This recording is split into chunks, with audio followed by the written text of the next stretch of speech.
La photographie. Depuis le 19e siècle, elle permet de figer dans le temps des événements historiques, des moments de bonheur et de graver sur pellicule des familles entières. Mais il arrive parfois que les clichés présentent des choses étranges ou perturbantes. Certaines photos fixent même dans le temps des instants funestes qui résonnent, encore aujourd'hui, comme un lointain cri teinté de drame, d'horreur et de tragédie. Bienvenue dans ce nouvel épisode de Ciné étrange.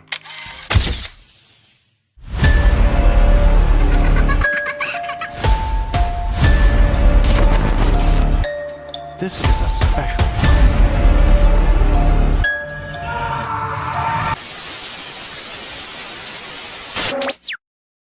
Les amis, vous l'aurez compris, dans cet épisode, nous allons parler d'un autre type de média, la photographie. Aujourd'hui, prendre des photos n'a jamais été aussi simple.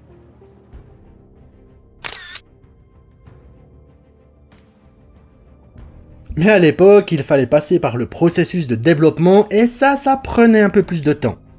Dans cet épisode, je vous propose de parcourir ensemble 7 photos qui ont figé définitivement des événements étranges ou perturbants.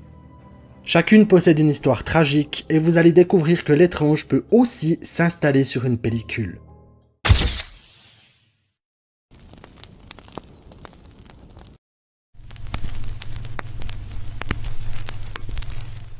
Vers le milieu des années 50, la famille Cooper achète une maison au Texas. Il s'agit de leur première acquisition. Pour fêter cela, le soir où ils emménagent, le père de famille prend en photo sa femme, ses 2 jeunes fils et sa mère. Quelque temps plus tard, lors du développement, la famille remarque qu'un corps semblant tomber est apparu sur la photo.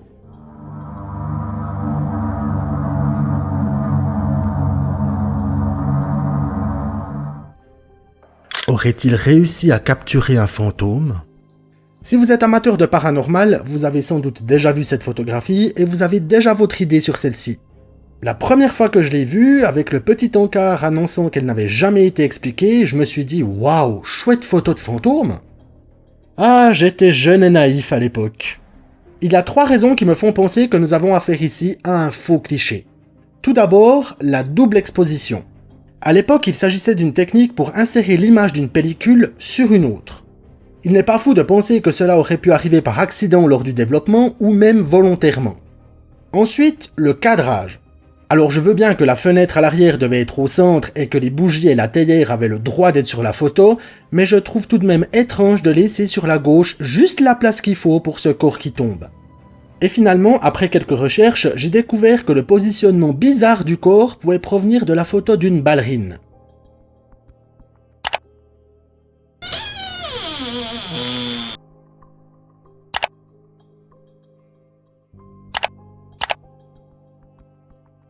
Effectivement, ça ressemble à une ballerine levant ses mains au-dessus de sa tête. Tout cela laisse à penser que cette photographie pourrait potentiellement être fausse. Les amis, prenez garde à ce que vous découvrez sur les réseaux. Les choses ne sont souvent pas ce qu'elles semblent être et je vais y revenir un peu plus tard. Voilà, on a fait un coup de debunk. Par contre, pour toutes les photographies qui vont suivre, elles sont bel et bien réelles.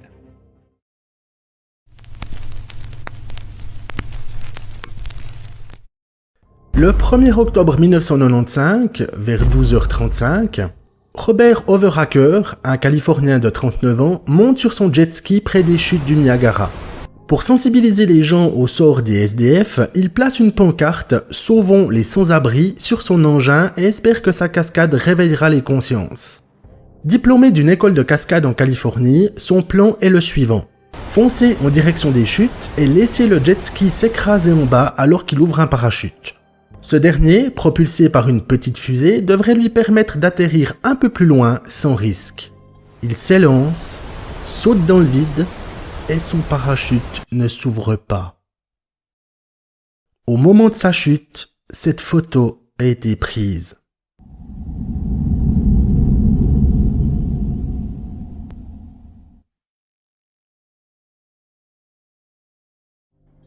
En voulant effectuer cette dangereuse cascade pour une bonne cause, Robert Overacker est malheureusement décédé.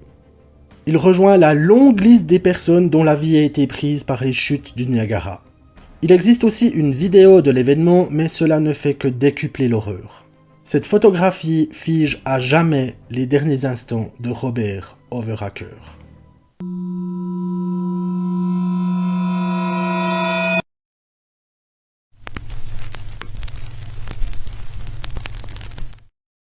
La photo suivante, vous devez sans doute déjà la connaître. Le lundi 8 décembre 1980, entre 16h15 et 17h, John Lennon, ex-membre des Beatles et artiste à part entière, quitte le Dakota Building avec son épouse Yoko Ono pour se rendre dans un studio d'enregistrement. Devant le bâtiment, le couple rencontre leur ami et photographe Paul Goresh.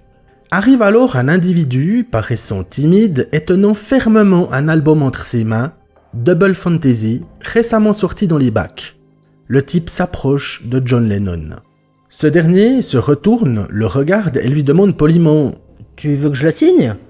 Ce à quoi l'homme répond en hochant de la tête. Alors que John Lennon signe, son ami Paul Goresh prend cette photographie.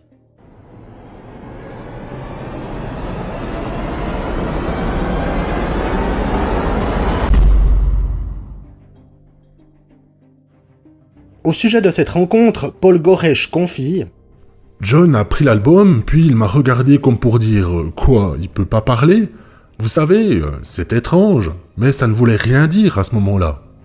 John Lennon redonne l'album à l'individu en lui demandant si tout allait bien et s'il avait besoin d'autre chose, ce à quoi l'homme répond à nouveau par un hochement de tête avant de s'en aller. Cet homme, c'est Mark David Chapman qui, quelques heures plus tard, vers 22h50, va assassiner John Lennon. Alors que le couple revient chez lui, Chapman s'avance et tire 5 fois avec un revolver calibre 38. John Lennon est touché 4 fois et meurt de ses blessures quelques heures plus tard. Chapman, après son acte, attend tranquillement la police pour se laisser arrêter. En 1981, il est condamné à la prison à vie avec une peine de sûreté de 20 ans. Cette photo, bien que célèbre, illustre parfaitement la fixation d'un moment dans le temps. Qui aurait pu croire que le type qui apparaît partiellement sur le cliché allait être à l'origine d'un tel drame seulement quelques heures plus tard? Le plus perturbant, à mon avis, c'est que Chapman, au moment de la prise de la photographie, savait très bien quel destin funeste attendait John Lennon.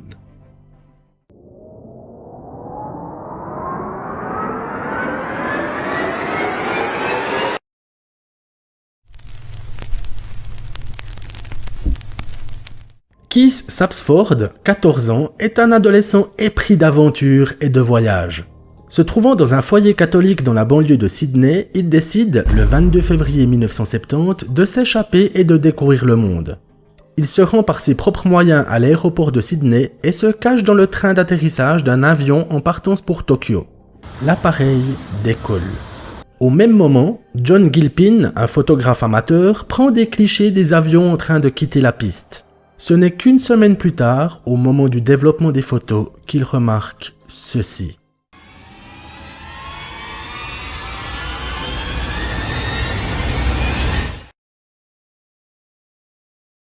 Lorsque le train d'atterrissage est rentré, une ouverture s'est faite dans l'appareil et Keith Sapsford est tombé de l'avion. Avec une chute de plus de 60 mètres, il n'a pas survécu. Cette photo fait froid dans le dos car elle fixe les derniers instants d'un jeune homme épris de liberté qui voulait simplement découvrir le monde. Malheureusement, les cas de décès de personnes se cachant dans des trains d'atterrissage sont assez fréquents. Même si la sécurité dans les aéroports a été renforcée, on retrouve, encore de nos jours, des personnes qui tentent la folie de voyager par ce biais-là. La photo de Keith Sapsford est l'une des conséquences mortelles que cela peut avoir.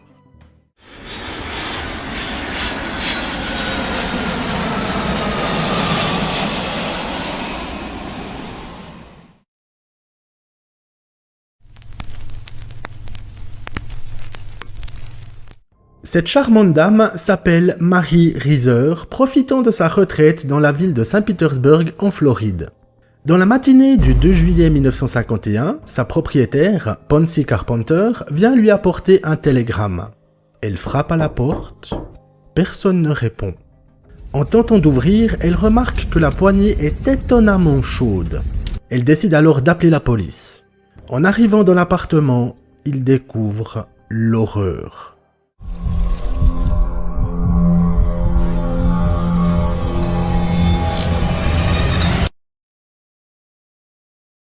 C'est tout ce qu'il reste de Marie Reiser, 67 ans, qui aurait été apparemment consumée par le feu. Et depuis 1951, il n'y a aucune certitude sur les causes exactes de son décès. Après la découverte du corps, les théories fulminent. Certains pensent à la foudre, d'autres à une boule de feu.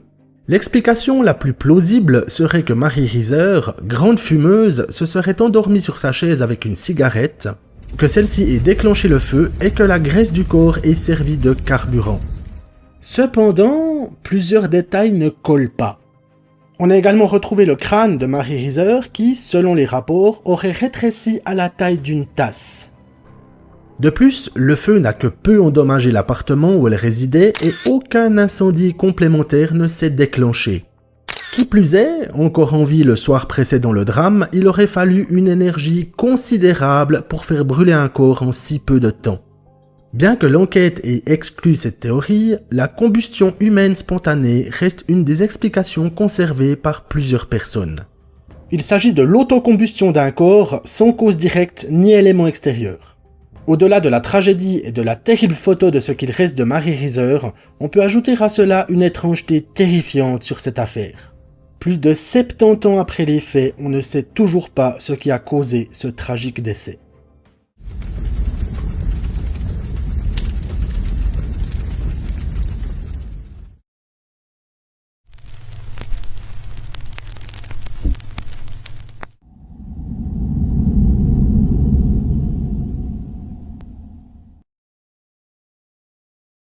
Cette photographie est une des dernières connues des 9 skieurs et randonneurs avant l'incident du col Dyatlov qui s'est déroulé la nuit du 1er au 2 février 1959.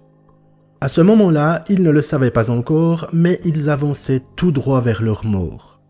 Le groupe décide de se lancer dans une expédition pour atteindre Otorten, une montagne située dans le nord de l'Oural, une chaîne montagneuse en Russie.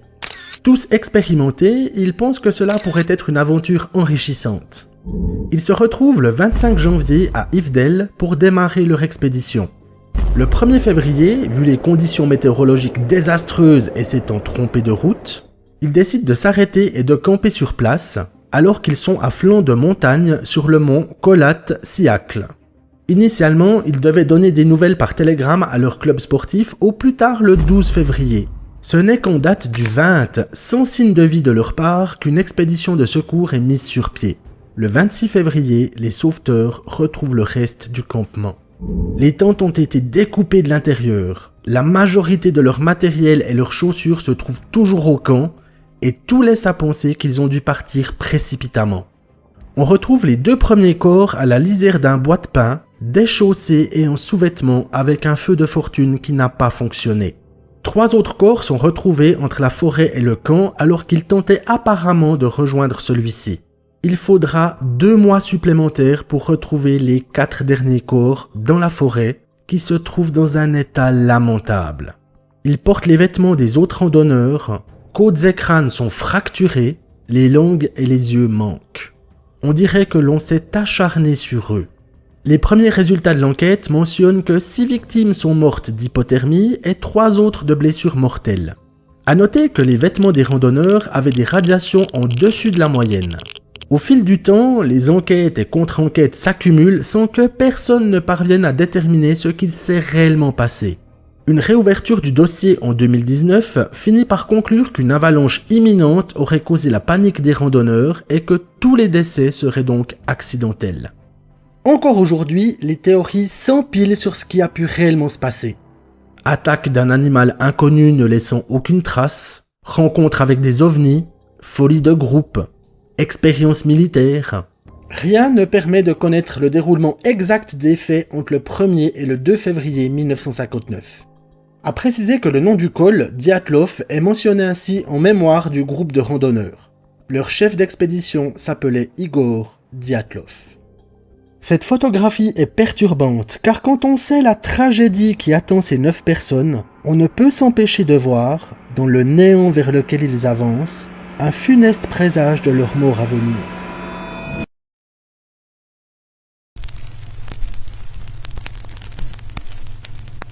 Pour la dernière photo à vous présenter, retournons un peu dans le paranormal. En 1965, la famille DeFeo achète une chouette maison au 112 Ocean Avenue dans la petite ville d'Amityville dans l'État de New York.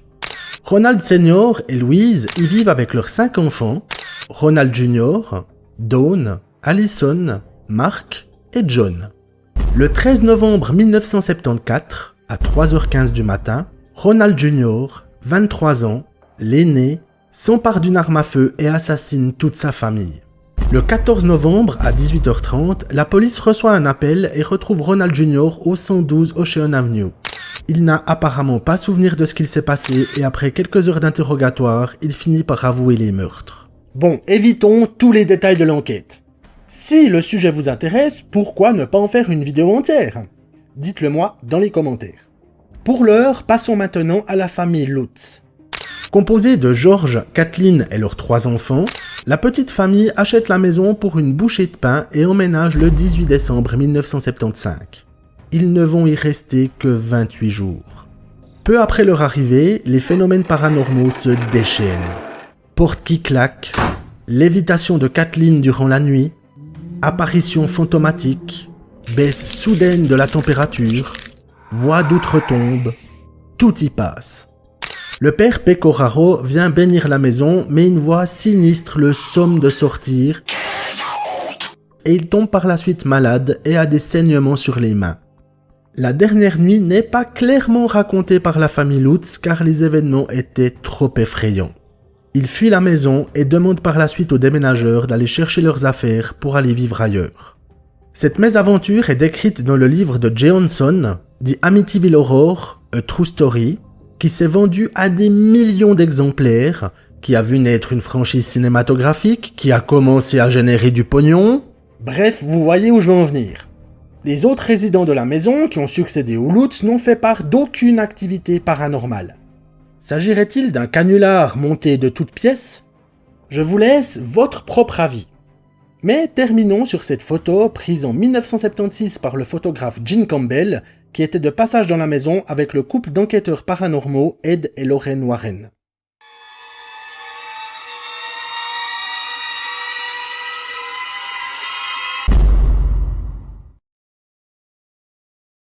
Il s'agit d'un cliché en infrarouge pris automatiquement durant la nuit au second étage de la maison.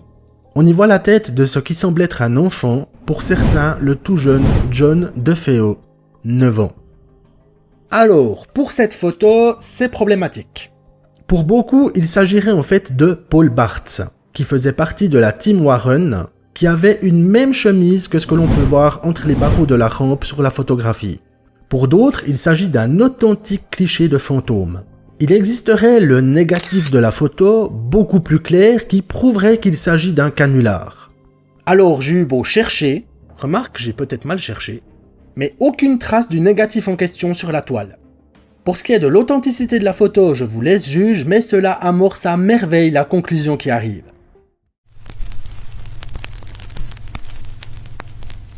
Dans cette vidéo, nous avons vu des photos perturbantes de 2 types. Celle concrète, historique, qui fixe un moment tragique, et celle liée au paranormal. Pour le premier groupe, rien à redire. Les photos sont réelles et ne sont pas sujettes à débat, vu qu'elles se basent sur des faits existants et mesurables. Pour le second groupe, je ne le dirai jamais assez, méfiez-vous de ce que vous voyez, notamment sur la toile. La photographie, tout comme le monde de la vidéo, peut facilement être manipulée, sans parler des techniques plus modernes permettant de créer de véritables faux clichés plus vrais que nature. On le voit avec des photos comme celle de la famille Cooper ou du garçon fantôme d'Amityville, il est compliqué de faire la part des choses sans quelques recherches. Par contre, l'inexplicable et l'étrange font toujours partie de notre monde, que ce soit dans le cas de Mary Reeser ou dans l'incident du col Dyatlov. Les photos permettent, comme je l'ai dit, de fixer un moment dans le temps, un instant d'éternité qui restera figé, et ceci ayant une explication ou non. Les amis, merci d'avoir regardé cette vidéo, j'espère qu'elle vous aura plu. En tout cas, j'ai passé un super moment pour son écriture, la recherche des photos, leurs histoires, c'était vraiment intéressant. N'hésitez pas à me laisser un bon vieux pouce bleu, un commentaire et à vous abonner à la chaîne si ce n'est pas encore fait. Et merci pour votre suivi et votre soutien, ça me fait énormément plaisir.